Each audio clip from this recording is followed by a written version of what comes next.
안녕하십니까? 인생의 복잡한 문제들을 말씀으로 단칼에 해결해주는 김종근 목사의 쾌도 남마입니다.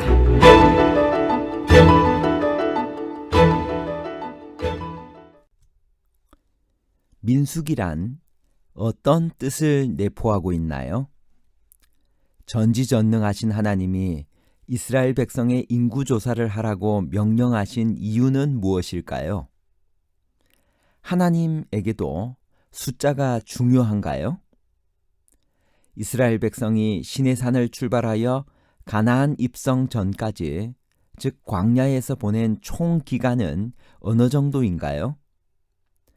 첫 번째 인구조사의 총수와 두 번째 인구조사의 총수는 다른가요? 아니면 같은가요? 첫 번째 인구조사와 두 번째 인구조사에 관한 복잡한 문제를 하나님 말씀의 가르침으로 명쾌하게 해결해 드리겠습니다. 민수기의 역사적 배경을 설명해 줄 수 있나요? 민수기 1장 1절. 이스라엘 자손이 애굽 땅에서 나온 후 제2년 2월 1일에 여호와께서 시내 광야 회막에서 모세에게 일러 가라사대. 민수기는 백성들의 수에 관한 책입니다. 민수기의 히브리 제목은 브미드바르입니다. 이 뜻은 민수기 1장 1절에 나오는 광야에서라는 뜻입니다. 민수기는 광야기입니다. 이스라엘 백성들의 시내산을 출발하여 가나안 입성 전까지 38년 9개월의 광야 생활에 관한 기록이기 때문입니다. 재림교 성경 주석에는 다음과 같이 말하고 있습니다. 이스라엘 자손이 애굽 땅에서 나온 후 제2년 2월 1일에 시내 광야에 머물고 있는 장면으로부터 시작되는 민수기는 그들이 여리고 맞은편 요단강가 모압 평지에서 여호와께서 명한 규례를 말씀하시기까지 오랜 광야 생활을 기록한 히브리인의 일대 유랑기입니다. 그 다음 책인 신명기가 제40년 11월 그달 초 1일에 일어난 사건으로부터 시작되는 것으로 봐서 민수기가 차지하는 기간은 약 38년 9개월이다. 이 장구한 세월 동안에 역사적인 이스라엘 백성이 당한 시련과 파란 곡절은 현대의 영적인 이스라엘 백성들이 영적인 대출애굽의 과정에서 겪는 일의 상징이요 모형이다 라고 기록하고 있습니다. 이스라엘 자손이 애굽 땅에서 나온 후 제2년 2월 1일에 하나님께서 시내 광야 회막에서 인구 조사할 것을 명하셨습니다. 이때가 구체적으로 언제일까요? 민수기 1장 1절에서 3절에 있는 말씀입니다.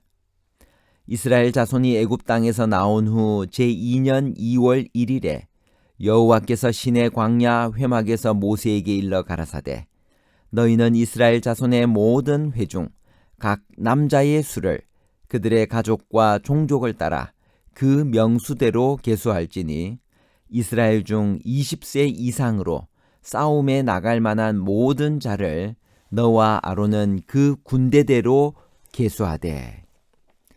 이스라엘 백성들이 기원전 1446년 1월 15일경에 애굽을 출발했다면 그로부터 1년 15일이 지났습니다. 시내산에 도착한 것이 45일 후라면 이스라엘 백성들이 시내 광야에 머무른 지 11개월이 지난 것입니다. 이때는 성막을 준공한 지 한 달이 지난 때였습니다. 하나님께서 어디에서 누구에게 말씀하셨나요? 민수기 1장 1절.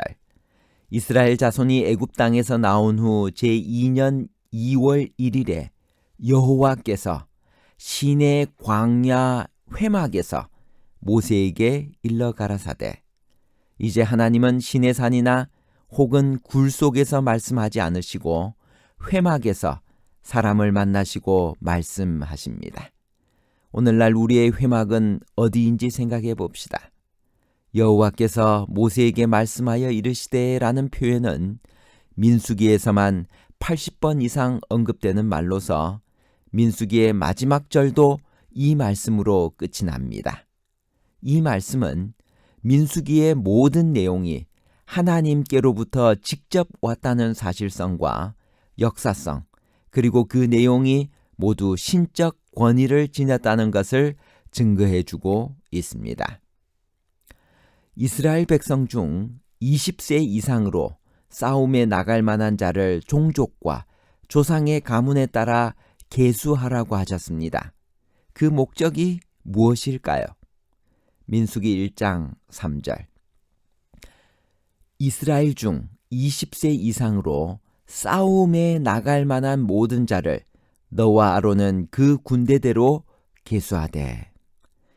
20세 이상의 남자의 수를 조사하라는 것은 1장에서만 14번 이상 반복되는 명령으로 가나안 정복을 향한 진군을 앞두고 전쟁에 나갈 수 있는 남자들의 수를 조사하는 것입니다. 광야 같은 곳에서는 이스라엘 전체가 군사 조직으로 움직이는 것이 효과적이었을 것입니다. 종족과 가문에 따라 조사하라고 하였으니 각 종족과 지파의 인구와 세력을 한눈에 파악할 수도 있었습니다. 이것은 후에 가나안 땅을 분배할 때도 참고가 되었을 것입니다. 또한 효율적인 행정을 위해서도 조직이 필요했습니다. 성읍 안이 아니고 광야같이 툭 트인 곳에서 살 때는 지파별로, 가족별로 정확한 수를 파악하고 있는 것이 필요했습니다. 각 지파에서 가문의 우두머리 한 사람씩을 택하여 인구 조사를 하도록 했습니다. 책임자로 뽑힌 12사람의 이름을 살펴보고 그 이름들의 공통적으로 많이 들어가 있는 글자는 무슨 뜻이며 우리에게 무엇을 가르쳐주고 있는지를 살펴볼 수 있을까요? 민수기 1장 4절에서 15절까지 있는 말씀을 제가 요약해서 말씀드리겠습니다. 여기에 특별히 각 지파의 각 조상의 가족의 우두머리 한 사람씩을 너희와 함께 하게 하라. 너희와 함께 설 사람들의 이름은 이러하니 르우벤 지파에서는 스데울의 아들 엘리술이요, 시므온 지파에서는 수리사떼의 아들 슬루미엘이요, 유다 지파에서는 암미나답의 아들 나손이요, 이사갈 지파에서는 수알의 아들 느다넬이요, 스불론 지파에서는 엘론의 아들 엘리압이요, 요셉의 자손들 중 에브라임 지파에서는 암미우스의 아들 엘리사마요, 므낫세 지파에서는 부다술의 아들 가말리엘이요, 베냐민 지파에서는 기드오니의 아들 아비단이요, 단 지파에서는 암미사떼의 아들 아히에셀이요, 아셀 지파에서는 오그란의 아들 바기엘이요, 갓 지파에서는 드우엘의 아들 엘리아삽이요, 납달리 지파에서는 에난의 아들 아히라인이라 하시니 민수기 1장 4절에서 15절까지 나오는 말씀을 읽었습니다.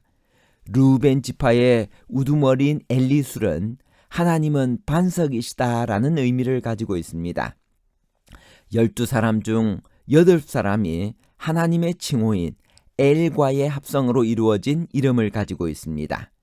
우두머리의 이름에 이처럼 하나님을 의미하는 엘이 많이 들어있는 것은 그들의 가문이 하나님을 신뢰하는 경건한 믿음의 가문이었음을 은연중에 보여주고 있습니다. 각 지파에서 20세 이상 전쟁에 나갈 수 있는 자의 수는 몇 명이었었나요? 민수기 1장 46절. 계수함을 입은 자의 총계가 60만 3,550명이었더라. 총 60만 3,550명이 계수되었습니다.